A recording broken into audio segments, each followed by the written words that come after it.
Yeah, magandang hapon. May ginagawa tayo ngayon. Smash 115. Ang problema niya, ang problema na to,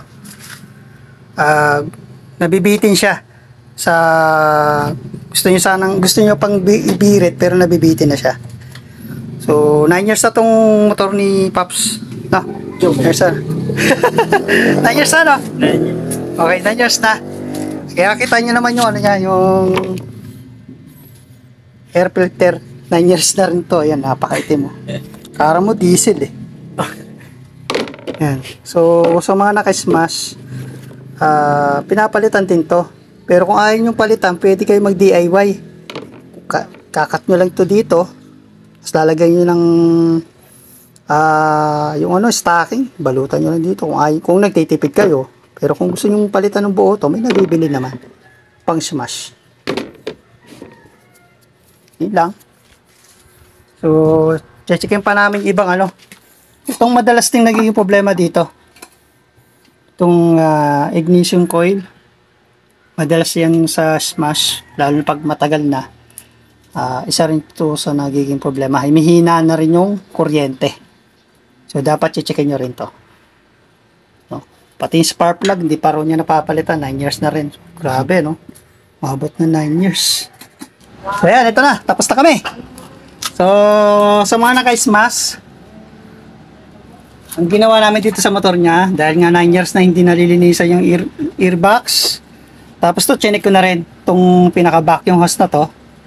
May butas na rin, kaya kailangan palitan. Kasi nakaka-apekto rin yun sa, ano, sa performance ng motor mo. No?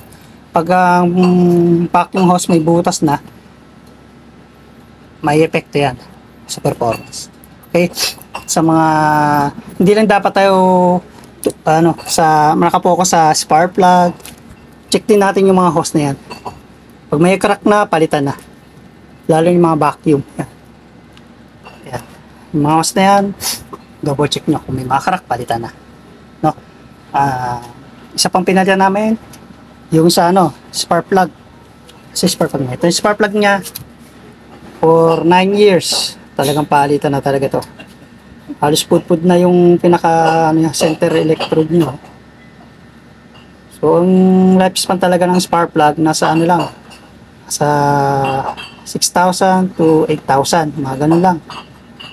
Ganun lang yung lifespan yan.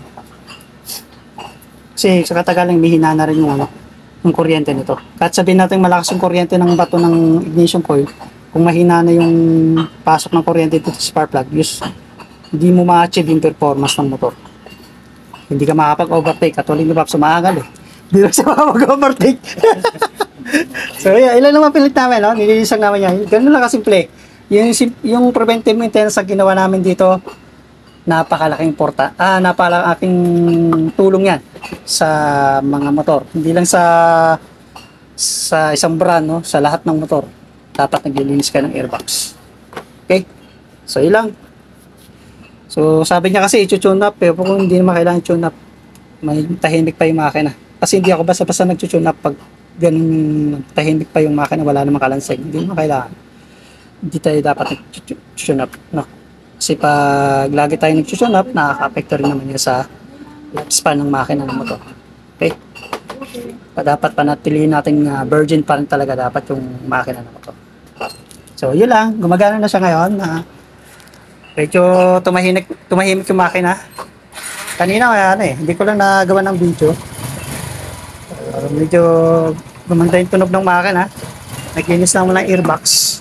Inayos lang yung mga dapat ayusin sa hose. Okay na. Makakapag-overtake ka na nito, Paps. Hindi ka na mabibitin nito. So, yun lang. Tips lang sa mga naka-smash.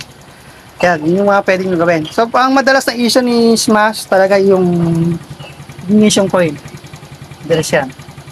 Pero ito sa kanya, tinas namin, napakalakas pa ng kuryenteng nilalabas nito. Kaya hindi ko muna siya pinagpalit nito. Sayang. Sulitin niya muna yung stock. Spark plug lang, tsaka yung mga to, yung hose yan, tsaka yung isang earbox ang ginawa.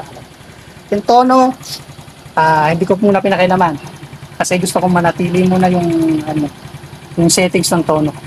Kasi ilang naman ang problema niya, yung dumi ng ano, yung sa airbox, saka yung hose, saka yung spark plug. Lang. Bye-bye!